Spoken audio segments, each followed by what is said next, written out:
বিয়ে এখনো হয় না। ও বোন, তোমাকে বলি, আল্লাহর শরণাপন্ন হও। আল্লাহকে বলো, কোন দালালের বেটার সঙ্গে আমার জন্য আল্লাহ তুমি বিয়ে না দাও। যেই সমস্ত ছেলের বাবা, ছেলের বাবারা কুমড়ের মতো হা করে আছো, 5টা ছেলে 50 লাখ, জোরে সরে বলুন ঠিক না বেঠিক? 5টা ছেলে 50 লাখ টাকা। ও বাপজি, আপনাকে বলি, আপনার কি টাকার দরকার? বলে হাত, কত টাকার দরকার? আমি মাওলানা এমদাদ আপনাকে দিব। বলছেন 5টা ছেলে কমপক্ষে 40,000 লাগবে, আমি আপনাকে দিব। টাকা যদি দিতে না পারি, রাস্তা দেখিয়ে দিব, আপনি 2 বছরের মধ্যে 40 লক্ষ টাকা কামাতে পারবেন। কি হবে? আর আপনার কি লাগবে? বলছেন বাড়ি লাগবে। কোথায়? বলছেন আরারিয়া মার্কেটে একটা দোকান লাগবে। আমি বললাম কিনে দিব। বাড়ি লাগবে, করে দিব। টাকা লাগবে, দিয়ে দিব। বলছেন প্রত্যেকটা ঘরের আলমারি শোকেস লাগবে, দিয়ে দিব। বন্ধুরে, ওই বাপদেরকে বলি রে, আব্দুর রহমান হতভম্ব হয়ে বলতেছেন, ভাইজান আমি জমিনটা বিক্রি করে দিয়েছি।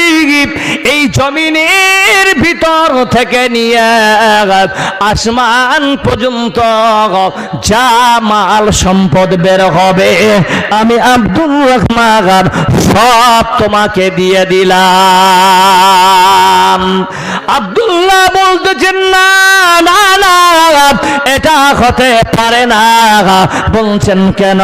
ভাই রে, কাল কিয়ামতের দিনে আল্লাহ যদি আমাকে ডেকে বলে, ওরে আব্দুল্লাহ শোন, তুমি একজন ভালো মানুষ ছিলে, দুনিয়াতে ভালো আমল করে এসেছ, তুমি একজন পাক্কা ইমানদার, তোমাকে আমি জান্নাত দিব। কিন্তু শুনে নাও, তুমি যে একটা কাম ভুল করেছ। তুমি জমিনটা কিনেছিলে, ঠিক আছে, জমিনের সঠিক মূল্য দিয়ে তুমি সেই তুই জমিনটা কিনেছ, কিন্তু মালটা, ওই কলসটা বেরিয়ে গেল। ওই কলসের মধ্যে যে স্বর্ণ মুদ্রাগুলো ছিল, সেটা তুমি কেন হাতাতে গেলে? ওরে বান্দা আব্দুল্লাহ, যা যা যা, তোমার আমলগুলো আমি বরবাদ করে দিলাম, তোমাকে এখন জাহান্নামে যেতে হবে। আব্দুর রহমান রে, সেই সময় আমি আমার মতো আর হাসরের মাঠে কেউ এতিম থাকবে না। আব্দুর রহমান বলতেছেন, ভাইজান নিজের ইমানেরই তোমার চিন্তা, তোমার সঙ্গে আল্লাহ এইভাবে করবে তোমার চিন্তা। ভাই রে, সেম আমারও এইভাবে চিন্তা দ্বারা, আমাকে আল্লাহ যদি তোমার মতো প্রশ্ন করে বসে, জমিনটা তুমি বিক্রি করে দিয়েছ, আবার তুমি কেন দ্বিতীয়বার মাল নিতে গেলে? আজ আপনার এলাকায়, আমার এলাকায় একটা জমিন একবার নয়, 2বার নয়, 3বার 4বার 5বার বিক্রি হচ্ছে কি হচ্ছে না? জোরে বলেন। এটা হলো বেঈমানির ভাগ। ও মুসলমান, আপনাদেরকে বলি রে ভাই, কোনদিন মানুষেরই বদদুয়া নিয়ে মরবেন না, আর কোনদিন না হক মানুষকে সাতাবেন না। আপনার পিতা অভাবের কারণে জমিনটা বিক্রি করে দিয়েছে, আজকে আপনার বাবা দুনিয়াতে নাই, আপনারাই জবাব দিয়া দেখেন, আপনারা কি চান? আমার বাবার কবরের আযাব হোক। কে কে চান ভাই নিজের বাবার কবরের আযাব হোক? কে কে চান? কেউ চান? হ্যাঁ না না বলেন, চান আপনারা? কেউ চাই না। তাই আজ থেকে আপনারা তওবা করুন, কোনদিন বাবা যেটা করে গেছে তার উপরন্ত কোনো কাম আমরা করব না। জোরে সরে বলুন ইনশাআল্লাহ। সুধী মণ্ডলী, আব্দুল্লাহ এবং আব্দুর রহমান হাদিসের মধ্যে আছে একদিন নয়, 2 দিন নয়, টানা 3 দিন ধরে এই ঝগড়াটা চলেছে। ও মুসলমান, এবার আপনারাই জবাব দেন, এটা কিসের ঝগড়া ছিল বলুন? এটা কিসের ঝগড়া ছিল? 1 নম্বর, ঈমান বাঁচানোর তাকিদে। আর ঈমান বাঁচানোর তাকিদে তারাই করে যারা আল্লাহকে ভয় করে চলে। আল্লাহ, ওগো আল্লাহ, ক্ষমা করে দাও, মাফ করে দাও। আল্লাহ, ওগো আল্লাহ, ক্ষমা করে দাও, মাফ করে দাও। যতদিনে জীবন বিনা বাঁচিবে, সুপথে চালাও, মাফ করে দাও। তোমাকে না দেখিয়া, নবীকে না চিনিয়া ঈমান এনেছি তবু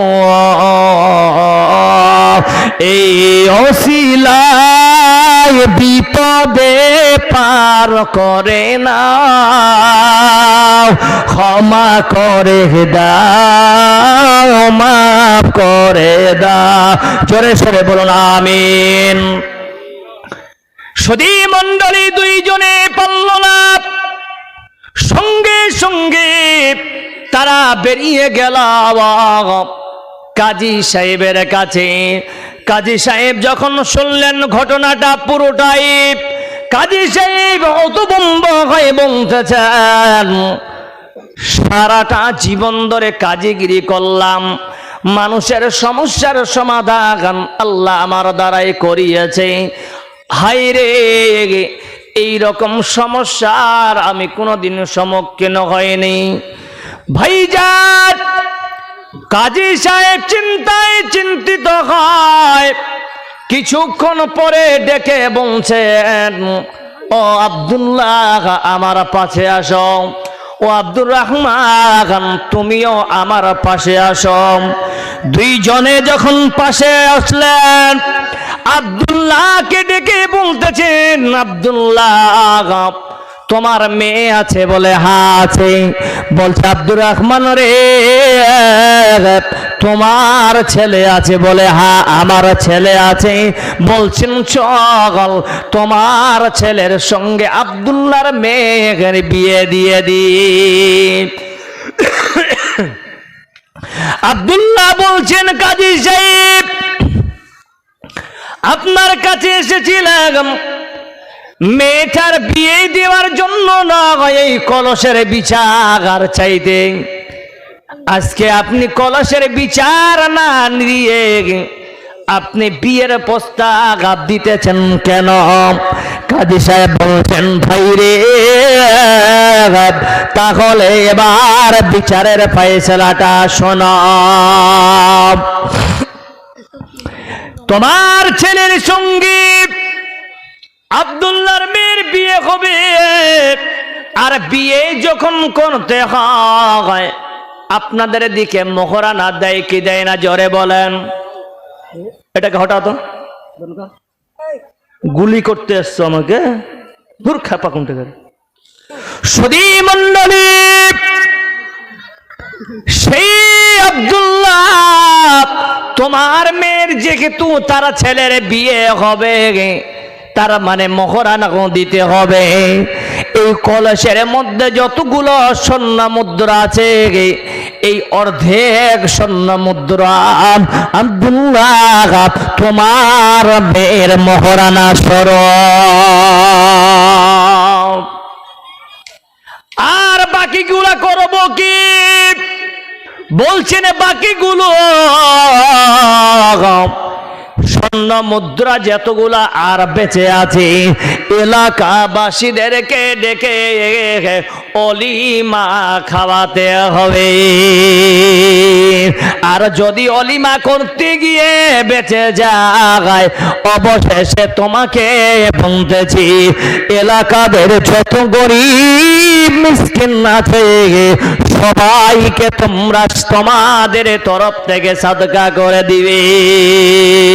জোরে সরে বলুন আলহামদুলিল্লাহ। সুধী মণ্ডলী, এই হাদিসের মধ্যে তিনটা জিনিস পেলাম। একটা হলো সততা, 2 নাম্বার আল্লাহর নবী বলেছেন মহরানার কথাও আছে। এবার বন্ধু যুবকেরা, আজকে আপনাদেরকে ছোট্ট করে একটা মেসেজ দিয়ে যাই। যদি কোনো ছেলের বাবা আজকে 4, 5টা 6টা ছেলে আপনাদের দিকে আছে কিনা, আপনার দিকে ডিমান্ডের প্রথা আছে, হ্যাঁ না বলেন? আছে? কত করে পান? মাশাআল্লাহ, আমাদের দিকে 50 লাখও পেয়েছে। সুধী মণ্ডলী, মায়েদেরকে বলি, বন্ধুদেরকে বলি, এবং যাদের উপযুক্ত মেয়ে আছে